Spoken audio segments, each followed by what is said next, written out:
होती है, दो कर्व सरफेस से दो बार रिफ्लेक्शन होता है। ये फर्स्ट सरफेस होती है और ये वाली सेकंड सरफेस होती है। समझ आई बात? दो बार रिफ्लेक्शन होगा, पहली वाली सरफेस से रिफ्लेक्शन होगा, दूसरी वाली सरफेस से रिफ्लेक्शन होगा। देखो ये फर्स्ट रिफ्लेक्शन हुआ और ये सेकंड वाला रिफ्लेक्शन हुआ, ठीक है ना। लेंस मेकर फॉर्मूले में आपको या जो भी लेंस होता है, अगर थिन लेंस है तो कोई दिक्कत नहीं होती है, दोनों को एक ही मान लिया जाता है, ज्यादा डिफरेंस नहीं आता है। बट अगर थिक लेंस होगा तो उसमें क्या होगा, दो बार रिफ्लेक्शन करवाना पड़ता है। यानी अब आपको जो अपन ने कल वाला फॉर्मूला पढ़ा था वो दो बार अप्लाई करना है यहाँ पे। समझ आई बात? वो वाला फॉर्मूला जो है वो दो बार अप्लाई करना है। और उसके लिए जो डायग्राम है यहाँ बनाते हैं अपन, दो सरफेस से डायग्राम बनते हैं। यहाँ बनाते हैं, दो सरफेस से डायग्राम बनते हैं। ये वाली होगी सरफेस वन, ये वाली जो हो गई सरफेस वन, और ये वाली हो जाएगी सरफेस टू। समझ रही बात है? तो ये सरफेस वन का डायग्राम बना दिया। अब देखो इसके इधर आपको लेंस का मीडियम कंसीडर करना होता है। जैसे मान लो कि लेंस का जो मीडियम है वो μ2 है, इधर μ1 है और इधर भी μ1। लेंस के अंदर कौन सा मीडियम है? μ2 और μ2 जो है वो डेंसर है μ1 से, तो इधर पूरे में μ2 कंसीडर कर रखा है अपन ने।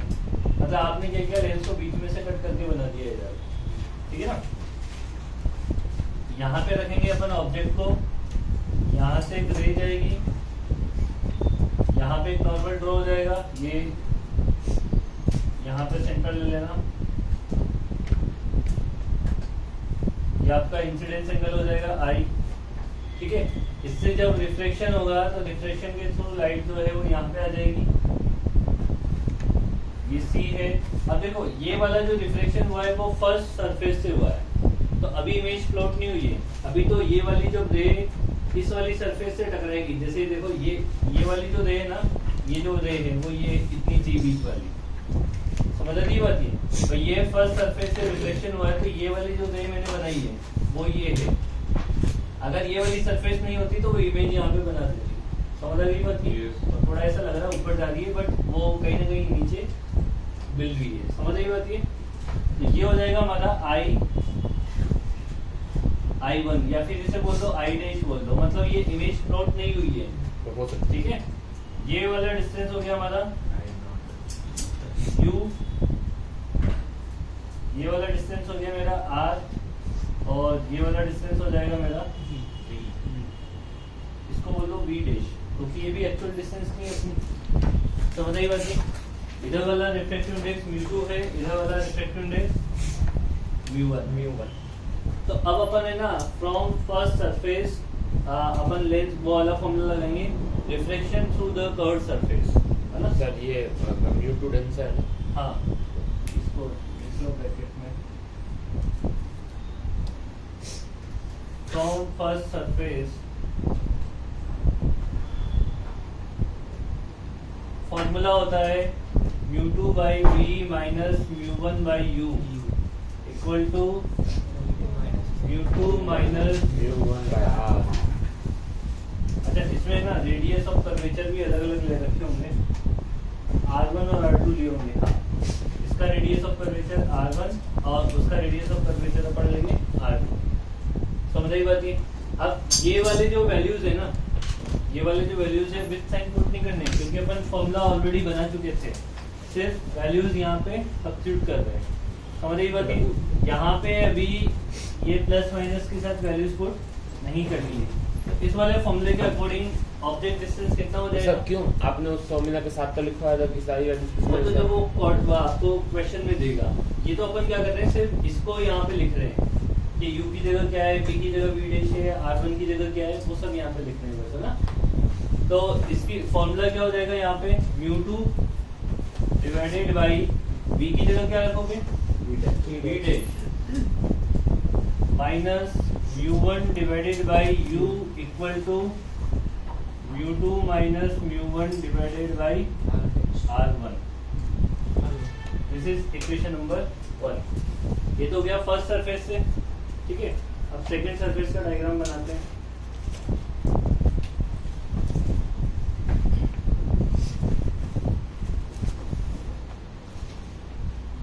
अभी देखो सेकंड सरफेस के लिए ऑब्जेक्ट का काम कौन करेगा, ये वाली जो इमेज बनी थी वो ऑब्जेक्ट का काम करेगी। सेकंड सरफेस से ऑब्जेक्ट का काम कौन करेगा? ये जो इमेज प्लॉट हुई है वो किसका काम करेगी? इसके लिए ऑब्जेक्ट का काम करेगी। समझ आई बात?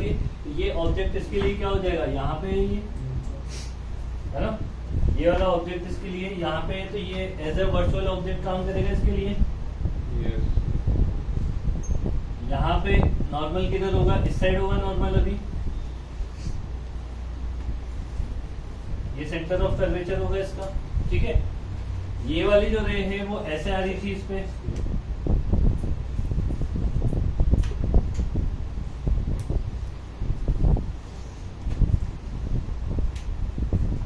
ये वाली रे ऐसे आ रही थी इस पे, आई डैश।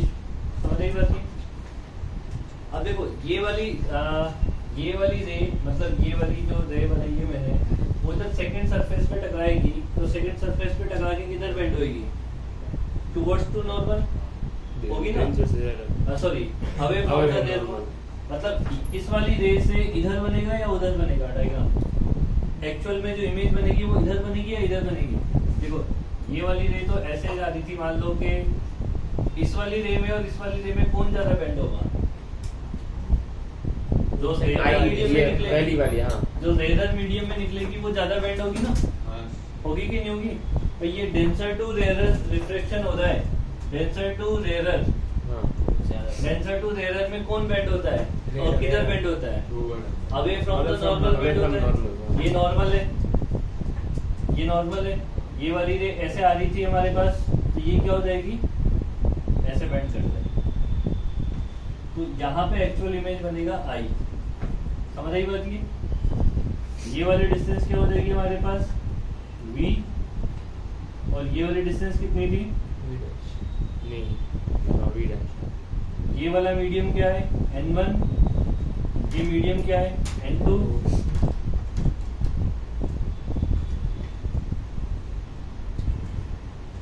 आई बात समझ में? अब फ्रॉम सेकंड सरफेस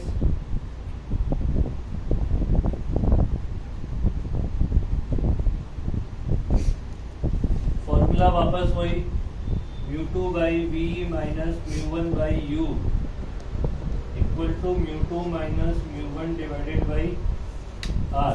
बट यहाँ पे है ना, जो वैल्यूज चेंज हो चुकी है। देखो वैल्यूज कैसे चेंज हो गई है कि v की वैल्यू तो v है, u की वैल्यू क्या हो गई है? v डैश, क्योंकि ये ऑब्जेक्ट का काम कर रहा है ना हमारे लिए। अच्छा, mu2 कौन से मीडियम का रिफ्लेक्टेड रेस होता है? mu2 कौन से मीडियम का? जहाँ पे इमेज बनती है। इमेज कहाँ बन रही है? n1 में। इमेज कहाँ बन रही है? और mu1 किस मीडियम का रिफ्लेक्टेड रेस होता है? जहाँ से आ रही है। अब रे कहाँ से आ रही है? इस वाले मीडियम से आ रही है। ये देखो लेंस के अंदर से रे आ रही है बाहर, तो mu2 से तो आ रही है रे और mu1 में जा रही है। समझ आई बात? अब इसमें चेंज हो गए दोनों। mu2 उस मीडियम का रिफ्लेक्टिव इंडेक्स जहाँ पे रे जाती है या इमेज प्लॉट होती है। कहाँ पे इमेज प्लॉट हुई है? म्यू n होगी क्या यार?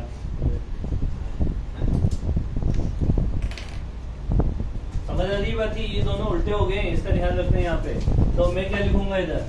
यहाँ पे आप चाहो तो ऐसे लिख दो कि mu1 जो है वो mu2 बन गया है और mu2 जो है वो mu1 बन गया है। समझ रही बात? ये u की जो वैल्यू है वो v डैश है और v की जो वैल्यू है वो v के बराबर है। रेडियस ऑफ कर्वेचर जो है वो r2 के बराबर है। तो अपन फॉर्मूला लगाएं तो क्या हो जाएगा? mu1 divided by v minus mu2 divided by v dash equal to mu1 minus mu2 divided by r2।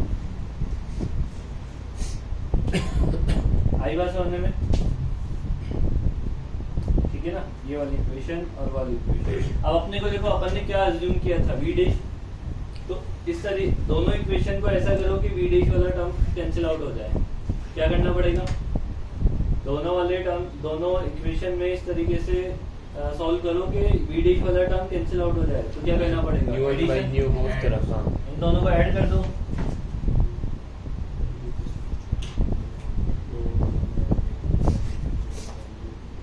1 plus 2 से अगर अपन देखेंगे तो ये वाला टर्म पहले लिख लेते हैं, mu one by B minus यहाँ पे भी बचेगा mu one by equal to, इन दोनों में से माइनस कॉमन लेना पड़ेगा एक जगह मेरे को, है ना। तो मैं ऐसा कर लेता हूँ, mu two minus mu one को कॉमन ले लेता हूँ और 1/r1 माइनस 1/r2 कर लेता हूँ। समझ आ गई बात ही। म्यू वन को इसमें से कॉमन लूंगा और जो डिवाइड कर दूंगा, तो ये क्या हो जाएगा 1/b minus 1/u equal to mu two by mu one minus 1 into 1/r1 minus 1/r2। ये फॉर्मूला हो गया हमारे पास u, v और रेडियस ऑफ कर्वेचर के बीच में रिलेशन। आई बात समझने में? बहुत इंपॉर्टेंट है, ठीक है। इसको दूसरे तरीके से याद रखना है क्योंकि म्यू1 म्यू2 में आपसे गड़बड़ हो जाएगा। इसको ऐसे याद रखना, 1/v minus 1/u equal to म्यू2 किसका रिफ्रैक्टिव इंडेक्स है और म्यू1 किसका रिफ्रैक्टिव इंडेक्स है, सराउंडिंग का। तो इसको ऐसे याद रखो, mu lens divided by mu surrounding minus 1/r1 minus 1/r1 refractive r1 radius of curvature कैसे डिसाइड हुआ, r1 कैसे डिसाइड हुआ, जिसमें रे सबसे पहले गिरेगी वो क्या हो जाएगा r1 हो जाएगा, और जहां से रे निकलेगी वो क्या हो जाएगा r2। एक r1 हो गया तो अपने आप दूसरे का r2 होना ही है। समझ आई बात की? समझ आया ना ये? अभी देखो एक चीज और करनी है बस इसमें अपने को अभी ये लेंस मेथड फॉर्मूला नहीं बनाया, अभी ये v u v का रिलेशन मिला है रेडियस ऑफ कर्वेचर के साथ में, ठीक है। अभी मान लो आपका ऑब्जेक्ट अगर इंफिनिटी पे रखा हो तो, ऑब्जेक्ट इंफिनिटी पे ही ना, अगर आपका ऑब्जेक्ट इंफिनिटी पे रखा हो तो इमेज कहाँ पे बनेगा, लेंस से फोकस पे माइनस f पे बनता है, ऐसा ही होता है ना। तो ऑब्जेक्ट को इंफिनिटी पे रखेंगे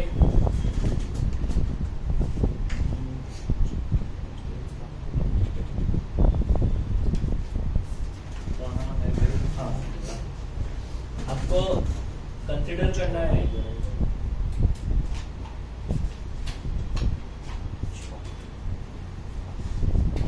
ऑब्जेक्ट एट इंफिनिटी, मतलब u की वैल्यू को क्या करवा दोगे तुम, इंफिनिटी टेंड्स करवा दोगे। अगर u की वैल्यू को इंफिनिटी टेंड्स करवाओगे तो यहाँ से क्या मिल जाएगा अपने को 1/v इक्वल टू वो पूरा टर्म, ठीक है। और ये तो 1/v इक्वल टू पूरा टर्म मिल जाएगा अपने को ना। अच्छा v की वैल्यू क्या मिलेगी, और फॉर उससे डायग्राम से मिरर में क्या होता है, जब इंफिनिटी पे होता है तो कहाँ पे बनता है, फोकस पे बनता है ना। इसमें वो डायग्राम बताया नहीं मैंने तुम्हें, इसमें वो डायग्राम होते हैं, इसमें वो केस होते हैं, सारे होते हैं। जब ऑब्जेक्ट ऐसे रे आती है ना, इंफिनिटी से रे आती है, तो ये ऐसे फोकस पे यहाँ पे मिलती है। समझ रही बात ये? इधर से अगर इंफिनिटी से रे आती है तो कहाँ पे मिलती है, फोकस पे मिलती है प्लस एफ पे। तो v की वैल्यू क्या हो जाएगी, v की वैल्यू क्या हो जाएगी, प्लस एफ के बराबर हो जाएगा। आई बात समझने में? v की वैल्यू किसके बराबर हो जाएगी, प्लस एफ के बराबर हो जाएगी। तो इसमें आप वैल्यू पुट कर दो, तो हम क्या बोल सकते हैं कि 1/f minus 1/infinite equal to म्यू2 बाई म्यू1 माइनस 1/r1 माइनस 1/r2। तो फोकल लेंथ का फॉर्मूला क्या हो गया, लेंस की फोकल लेंथ का फॉर्मूला बन गया ये 1/f इक्वल टू, ऐसे याद रखो तो ज़्यादा बेटर है, mu lens divided by mu surrounding minus 1/r1 minus 1/r2।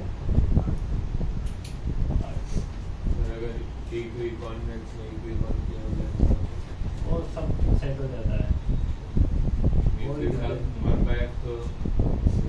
ठीक है।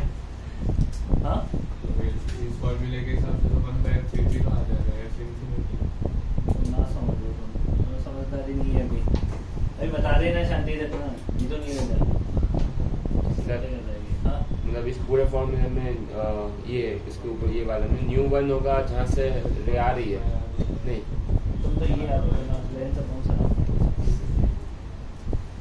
का टेंशन ले रहा है लेंस अपॉन सराउंडिंग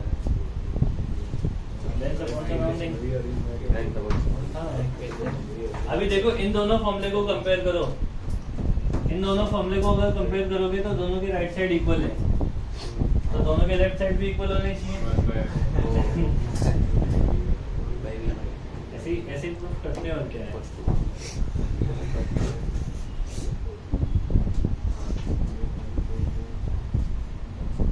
ये टेस्ट में आएगा ना अभी कभी ना कभी तो फॉर्मूला क्या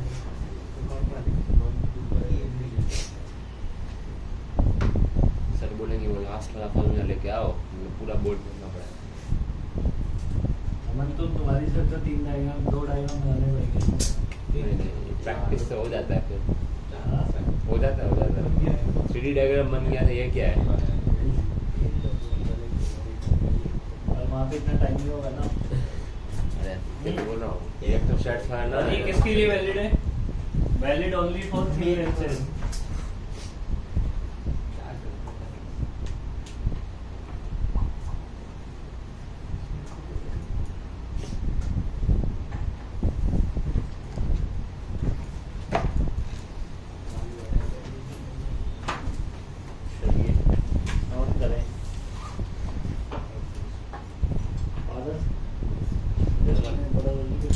अंडे क्यों बना दिए बता बताइए ऐसे होती है सर एक बार क्या आवाज सुनना सकते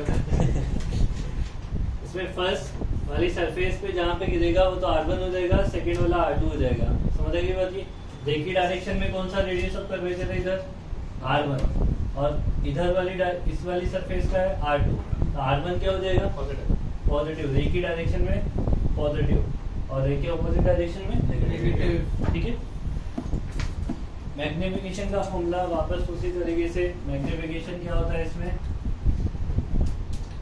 इसका मैग्निफिकेशन हो जाएगा हमारे पास ट्रांसवर्स मैग्निफिकेशन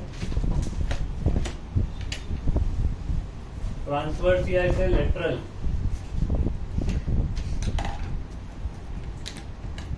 मैग्निफिकेशन बोलेंगे तो मैग्निफिकेशन का फॉर्मूला हो जाएगा हाइट ऑफ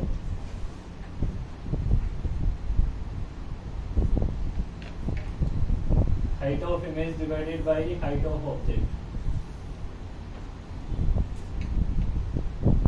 इक्वल टू हो जाएगा हमारे पास h upon h equal to हो जाएगा v बाई u के बराबर ठीक है इसके मैग्निफिकेशन के फॉर्मूले में v बाई u आएगा v बाई u क्यों आता है ये क्योंकि u इधर होता है v इधर होता है u इधर होता है और v उधर होता है समझ रही बात की तो एक पॉजिटिव होता है और एक नेगेटिव होता है इसमें भी एक पॉजिटिव एक नेगेटिव है इसमें भी एक पॉजिटिव एक नेगेटिव है तो दोनों बैलेंस हो जाएंगे समझ रही बात की तो ये v बाई u हो जाएगा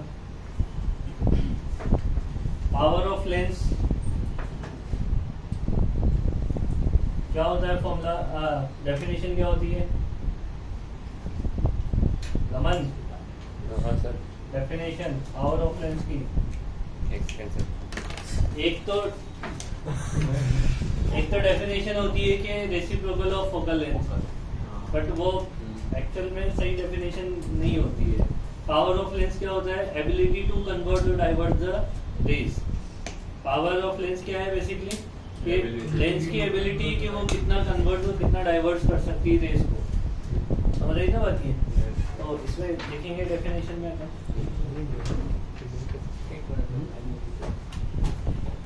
पहले लिखा है आपने हाँ 10th में तभी तो पूछा है तरफ से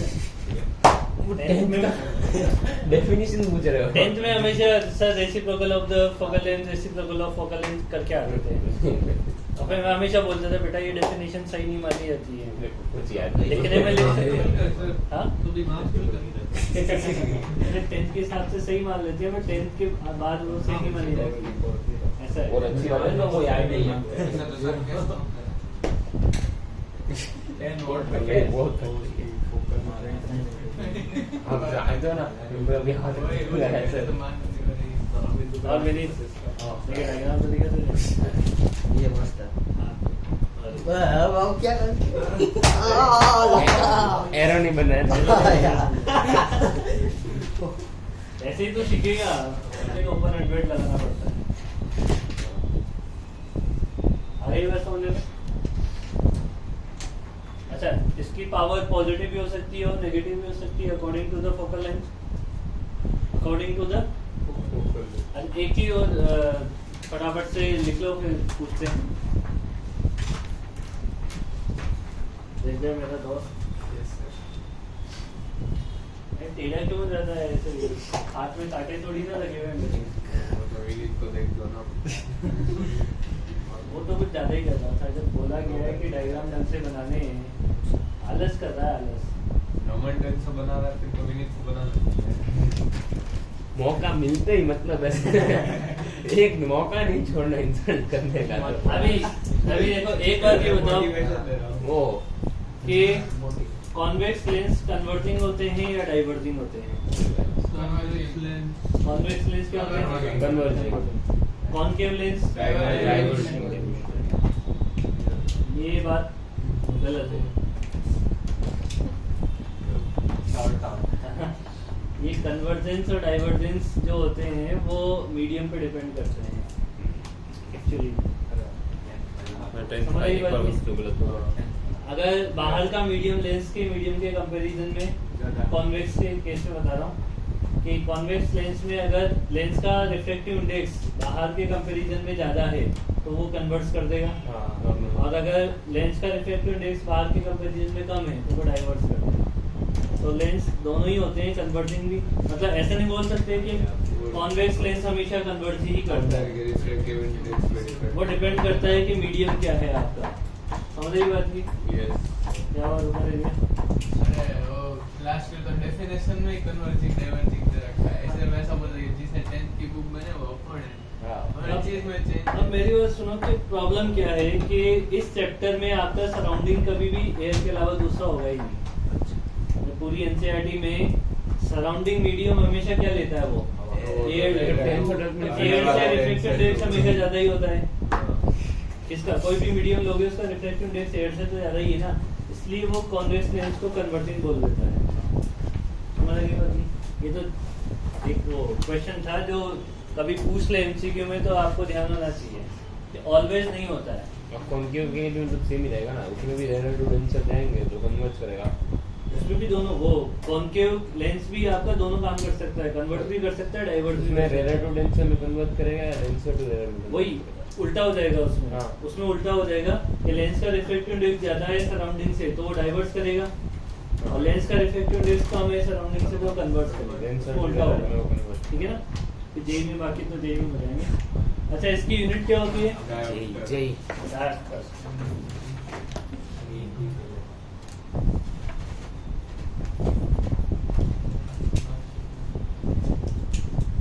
और metre inverse P T E R रहेगा या आर ई रहेगा इसमें तो आर ही है हमारी का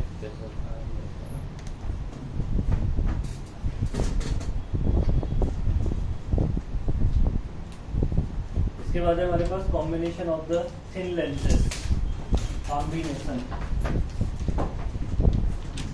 दो लेंस को चिपका के रख दिया जाए है ना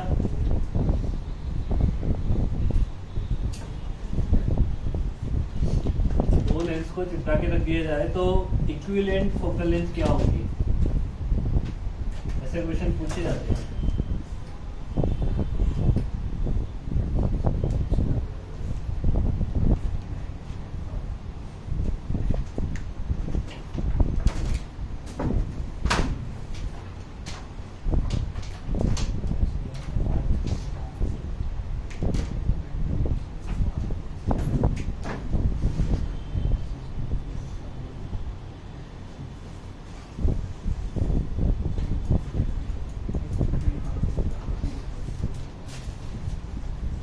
देखो मान लो ये एक लेंस है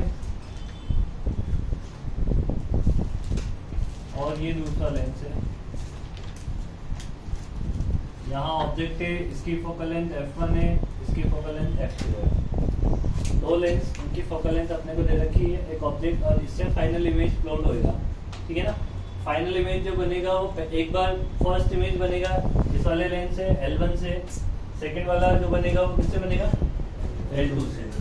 भाई होगा ऐसे ना, अगर मान लो दूर दूर रखे होते तो इससे पहले क्या बनता, इससे पहले लेंस 1 के लिए क्या बन जाता, ऑब्जेक्ट बन जाता, ऐसे ना।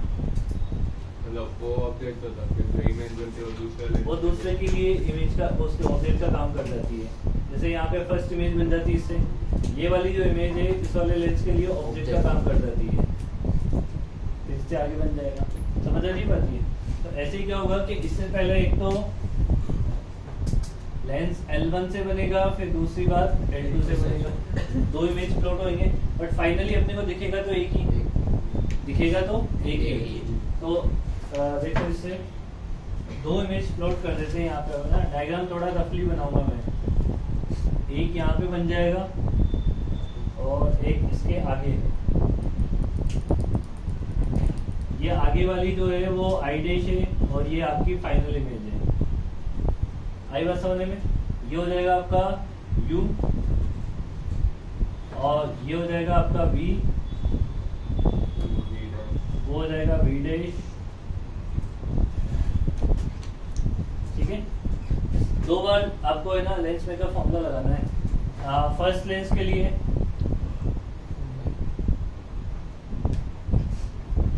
लेंस L1 से अपन क्या बोलेंगे, 1/B। 1/B में क्या है, V डैश माइनस 1/U, ठीक है, इक्वल टू 1/F1 और फ्रॉम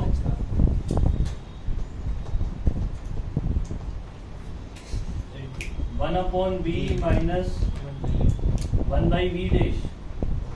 उसके लिए तो ऑब्जेक्ट ही बनेगा ना, V डैश को गायब करना है, दोनों को क्या कर दें, ऐड कर दें।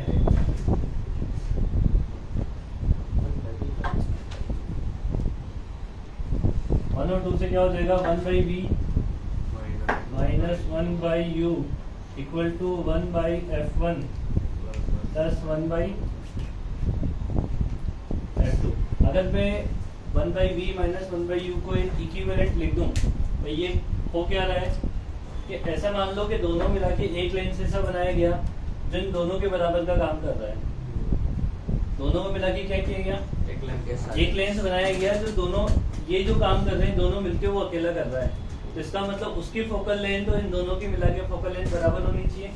तो ये क्या हो गया, 1/B minus 1/U is the equivalent focal length. तो 1/F इक्विवेलेंट इक्वल टू क्या हो जाएगा, 1/F1 प्लस 1/F2। ये आपके पास फॉर्मूला हो गया इक्विवेलेंट फोकल लेंथ का। F1 और F2 विद साइन पुट करने हैं।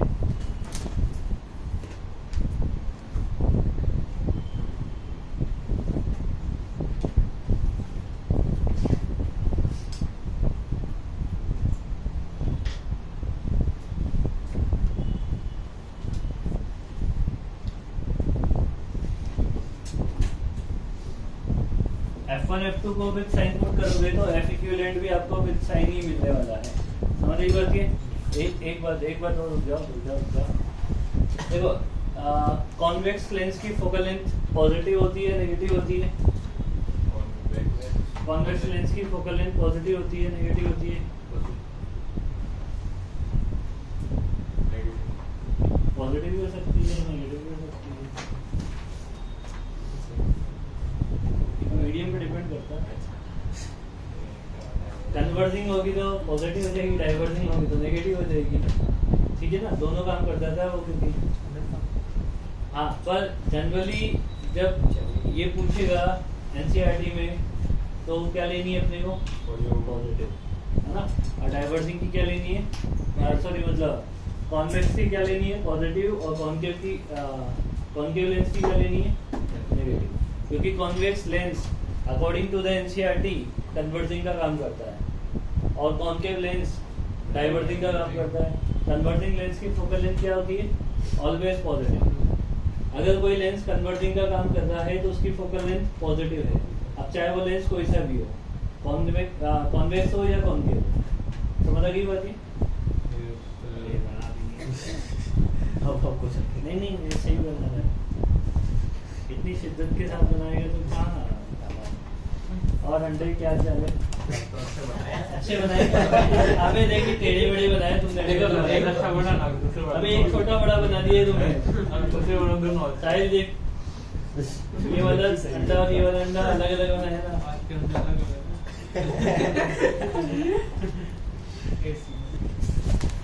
P equivalent equals to P1 plus P2. Equivalent magnification m equivalent equal to हो जाएगा m1 multiply m equivalent equal to हो जाएगा m1 इंटू m2, ठीक है।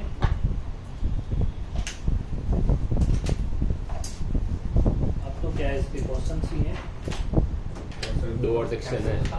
क्या बात बोलो तो प्रिज्म खत्म कर दूं अभी। नहीं बोलो तो नहीं। कर दो बस ना। आधे घंटा जल्दी। आज जैसे थोड़ा सा एक दिन से फिजिक्स के अंदर वो थोड़ा सा चलोगे क्या बस 9:30 बजे एक क्वेश्चन खुद से कर लिया हो ना, वो भी सर को बताने में डर लगता है कि यार हो गया। सर पंकज सर को सरप्राइज देते हम लोग सबको हाँ ये सही है। सर तुम्हारे घर पे सरप्राइज देंगे उसका। सर को बोलो ना अभी नहीं, पर सर हम आते हैं, बोलेंगे, टेस्ट का हमें- प्रिपेयर करते हैं घर पे ओ बेटा तो सुबह ही बोलते ना 8 बजे। अरे बोला था बोलता तो था अभी बोला ना। पंकज सर बोला 3 घंटे का हाँ 10:30 के लिए मैथ्स की लगा दे। ओए, हमको नहीं पता, हमको नहीं पता। सर बोलने पड़ी ना, पता आपने क्लास ली या नहीं ली। हम बोल देंगे हमने सर अभी छोड़ा था ना। कल हमने पूछे थे छुट्टी रखनी कि नहीं रखनी, तो फिर सर ने ऐसा बोला कि पढ़ा देते हैं सातम आठम पे छुट्टी। अरे पर टमाटर में कोई ऐसा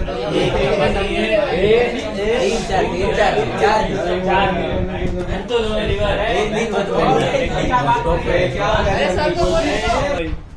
छुट्टी क्या होता है? अरे नहीं है चालू नहीं है चालू नहीं है बे। आप नहीं बोलते, चालू नहीं होता। सर ने बोला था ना अमित सर मैंने बोला था ना मैंने बोला था या अक्षर खुद की तरफ सर मैं तो सर वो बायस नहीं हूँ विनीत बताएगा। मैं तो नॉर्मल नहीं बताया था सब क्या मैंने ऐसा बोला है कि